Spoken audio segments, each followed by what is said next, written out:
Hello, and welcome to Getting It Done, a podcast about music, education, and life lessons.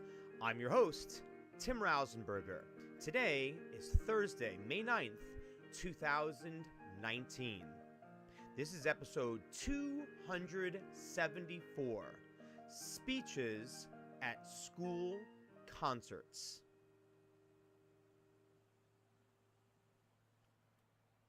Good evening, everyone.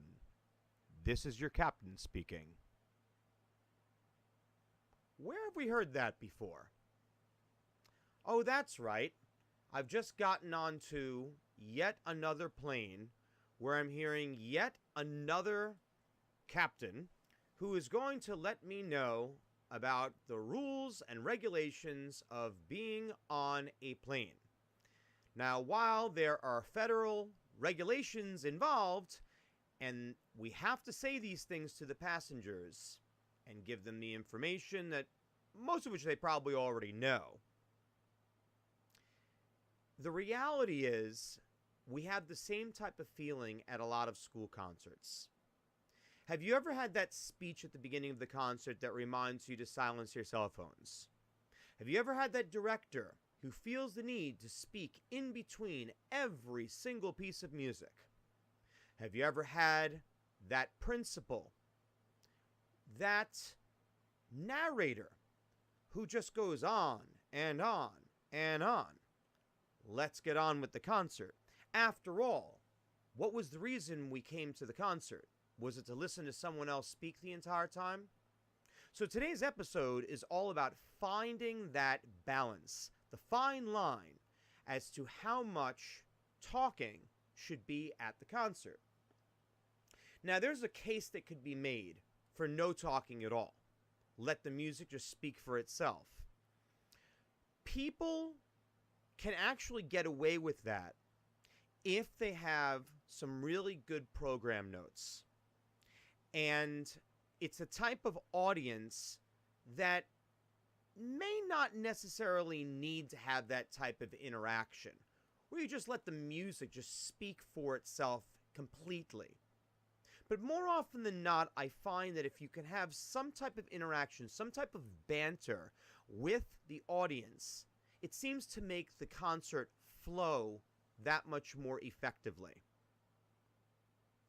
Do we speak before the first notes of the concert? Well, that all depends on the concert, I think. In certain situations, I have started many concerts where there has been no talking by me at all, and I'll just start the first piece of music. This is quite effective if you're starting a concert with a march, or if you're starting with the national anthem. Now, you could always, of course, turn around and say, can you please stand? Can you please rise for the national anthem? And that's totally and completely fine. More often than not, though, the audience will just intuitively do it. Unless, again, you have an audience where you feel that it's necessary to say something. There are some performances where an administrator who's on site may not wish to speak at all and may want the music teacher or other people, supervisor perhaps, to do all of the talking at the beginning of the concert, just to get a lay of the land, where the bathroom's located, when is an appropriate time to get up, or if you have that overzealous audience where they're taking their iPads, literally the iPads, and putting them up so high that they're obstructing the view of audience members behind them. Or the person who feels the need that they have to take 57 pictures before the first note is even played in the concert. So now all of a sudden they're in the aisle and they're taking every single snapshot known to mankind with a $2,000 camera. How often should we speak? Here is something that's worked most effectively for me. I find that if I'm going to talk at the beginning, I keep it at a bare minimum. I'm going to trust that the audience is more than capable of reading the program notes. Basically, audience etiquette that you put in the program, and you word it in such a way that you're not insulting their intelligence. You could put something in those notes saying, while most people are familiar with audience etiquette, there are a few things that are things that you want to keep in mind, some housekeeping things, and you can put that in the program. You can even remind the members about that. But after you say that, I feel that the only times you should be speaking in between the pieces would have to do with the following. A big set change. So the percussion, there's a lot of movement in the percussion, or there's a lot of equipment that needs to come on. Or your ensemble has to completely change position. That's a good time to interact with the audience. Another good moment, if you have a soloist that's going to need to be introduced, there's nothing wrong with introducing that soloist. And perhaps it's going to be something more than what's written in the program. If it's someone who deserves special accolades and should be recognized accordingly, then you may want to go that extra mile and introduce that person. Certainly, if the soloist is not a student, but someone who is going to be a guest coming in. So that's something to think about as well. Is the piece of music noteworthy? If you're doing a piece of music where the Gettysburg Address is involved and is a major component of the piece, you might want to talk a little bit about that. How this piece came about. Why you decided to program this piece of music. And I do feel it is necessary to do a speech at the end. But please, don't do any speeches after the final selection.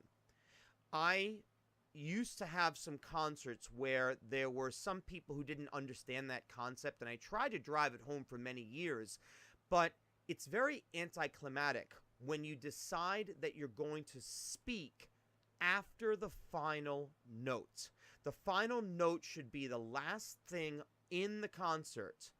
And the only thing that you may want to say is just happy holidays or have a great night or get home safely, and just yell it nice and loudly to the audience without a microphone. But any types of final words to the audience should be given to them prior to the final selection. Let's say a student has a speech that they have prepared. Might be the director's final concert. Might be the principal's final concert at that particular school or in that district. Someone might be retiring. It might be the final year for that particular student and they just want to give some thank yous. If you're a director, who are the people you should be thanking? Well, I think that you want to thank administration, certainly.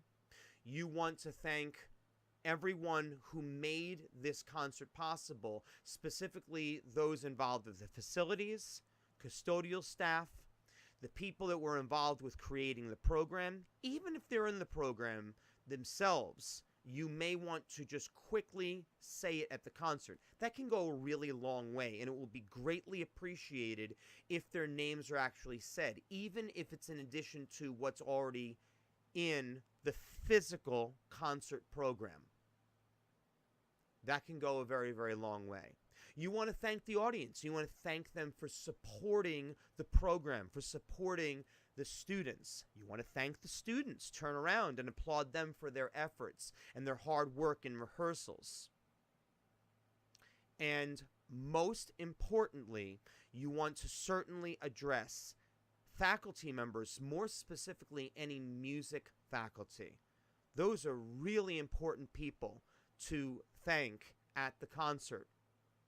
And if you do that with your speeches, if you do that with any type of talking you're going to be doing at the concert, you're going to find that the flow is going to be a lot better, and it's going to be just an overall enjoyable experience for all involved. I hope these tips have been helpful to you. If you have any other questions, please feel free to reach out. I've written so many speeches, not just for myself, but for other directors over the years, to help them with the flow of the concerts and finding, again, that a balance that's going to work most effectively to make the performance the most enjoyable experience for everyone.